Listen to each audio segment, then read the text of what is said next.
introduction about yourself? Yes, sir. So I am Banna Venkatesh. I am from Srikakulam district of Andhra Pradesh. I am from village background and my parents are into agriculture.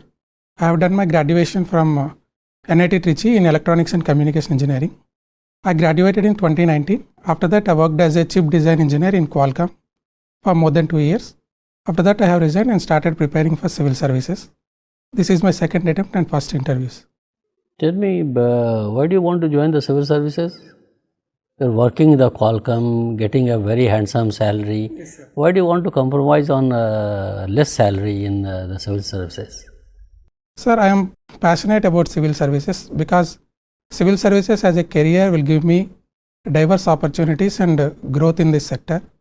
And I am also very much satisfied if I can get to work close to the people.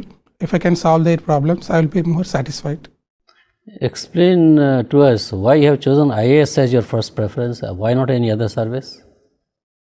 Sir, IAS as a career gives me diverse opportunities, sir. At the start of the career, I will get to work close to the people at the grassroots level. And as I go up the ladder, I will get to use this experience, and in policy making, this will help me. Do you think that is the only IAS who can solve all problems of the country? No, sir, I don't think so. IAS is one of the civil services who play an active part in the administration and policy making. Other than this, all the other services also have their own utility, and all these services together will contribute to the socio-economic growth of the countries. Okay, you have studied electronics and all. So, why this semiconductor has become an issue of discussion in the country? So, semiconductors play a strategic role in particular every sector that we operate today, right from agriculture towards defense industry. We have a lot of dependence on semiconductors, and the demand is going to increase in the future times. That is why government also prioritized this sector, and it came up with National Semiconductor Mission, so as to establish an end-to-end system in the country, right from designing to fabrication. We have to establish the whole supply chain in the market so that our import dependency will reduce and it will add to our security as well. What are the issues in having a semiconductor, your global hub in the country? In the semiconductor chain today, we are very good in the design front. We have very good human resources, but we do not have a fabrication ecosystem in the country because fabrication requires a lot of capital. Establishing a single plant requires billions of dollars in investment. And at the same time, we are also depending on imports for a lot of our raw materials, right from silicon wafers.